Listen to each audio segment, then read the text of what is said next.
राधे राधे महाराज जी। आप महाराज जी, आत्मज्ञान की प्राप्ति कैसे होगी? क्योंकि मन अभी भी काम, क्रोध, ईर्ष्या, द्वेष रूपी विकारों में फंस जाता है। ये विकार बहुत हावी हो जाता है। जब हम भजन करते हैं तो बगल में एक रील चलती रहती है मन की। या तो भूत का चिंतन होगा, या भविष्य की कल्पना होगी, या वर्तमान का व्यर्थ चिंतन होगा। एक रील अपने आप चलती है, वो मन की है। जब तक वो निर्मल नहीं होगा तब तक वो फेंकता रहेगा जो उसमें भरा हुआ है। जब हम गुरु मंत्र जपते हैं या भगवत ध्यान करते हैं तो साइड में वो अपने विचार फेंकता रहता है मन। अब हमें उन विचारों पर ध्यान न देकर और निरंतर और नाम का जप करें तो धीरे धीरे जो मन की वृत्तियां हैं, काम आदि क्रोध आदि की, ये शांत हो जाएंगी। एकमात्र भगवदाकार वृत्ति रह जाएगी। वो रीलें खत्म हो गई। अब जो आप चला रहे हो वही मंत्र केवल चल रहा है, वही नाम चल रहा है। इसके लिए हमको प्रयत्न की जरूरत है। जो हमें नाम मिला है, जो हमें उपासना मिली है, जो मंत्र मिला है, उसमें हम तन्मय हो और निर्मल करने के लिए जो उसकी असद वृत्तियां हैं, वो जब सद वृत्तियां हम जो जप रहे हैं ये उसमें भर रही हैं और असद वृत्तियां निकल रही, ऐसा चिंतन करो। न राग करो, न द्वेष करो, उदासीन रहो, तो वृत्तियां नष्ट हो जाएंगी। ब्रह्मादि के भोग सब विष सम लागत ताहि, नारायण ब्रज चंद्र की लगन लगी है जाय। भगवान कह रहे मात्रा स्पर्शास्तु कौन्ते शीतोष्ण सुख दुख दा, आगमा पाइनो अनित्यास। ये आने जाने वाले नाशवान है, काम में स्थायी वृत्ति नहीं है। देखना थोड़ी देर रहेगा फिर चला। अगर आप चिंतन के द्वारा उसको बराबर संयोग देते रहे तो फिर स्थायी हो सकता है, लंबे समय के लिए हो सकता है। इसमें सावधानी ये है कि कुसंग न होने पावे और कोई भी ऐसी गंदी बातें चिंतन में ना लावें। स्वाभाविक जो चिंतन हो रहा है उसमें हमें कोई परेशानी नहीं होनी चाहिए। हमें नाम जप या मंत्र जप के द्वारा उसको नष्ट कर देना चाहिए।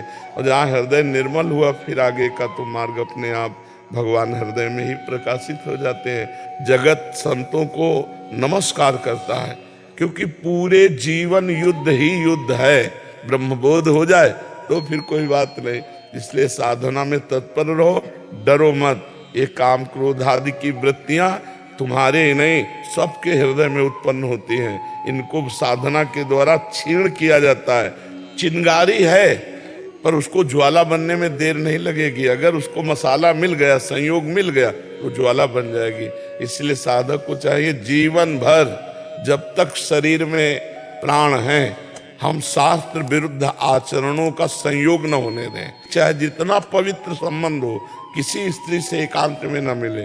अगर ब्रह्म बोध हो गया है, सर्वम खलमिदम ब्रह्म, तो अब नानात्व ही नहीं है तो काम कहां से उत्पन्न होगा? जो काम का मूल देहाभिमान वही नष्ट हो गया है। पर ब्रह्मबोध कोई करोड़ों साधकों में एक होगा। सच्चा ज्ञानी वही है। यम ही ना व्यथयन्ते ते पुरुषम पुरुषर्षभ सम दुखा सुखाधीरम स्वमृतत्वाय कल्पते।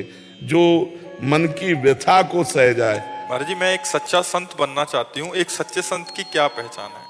जो संसार का चिंतन छोड़ करके, संसार का संग छोड़कर एकमात्र भगवान के चिंतन में, वही संत है। तो देखो 3 रेखाएं रखी गई हैं संत के लिए, कंचन, कामिनी और कीर्ति। कंचन का मतलब रुपया में प्रीति होना, कामिनी का मतलब काम भाव में प्रीति होना, चाहे वो स्त्री शरीर हो चाहे पुरुष शरीर हो, प्रतिष्ठा, यश, कीर्ति, इन तीनों को जो मिटा दे वही संत है। पत्थर का टुकड़ा, माटी का टुकड़ा, सोने का टुकड़ा उसके लिए बराबर है।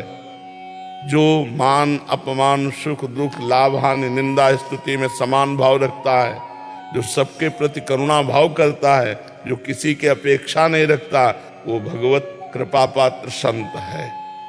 संतों के तो दिन भर गुण गाओ तो भी पूरा नहीं होगा। भगवान के चिंतन में हर मिनट व्यतीत हो, यही संतों का सहज सहज स्वभाव।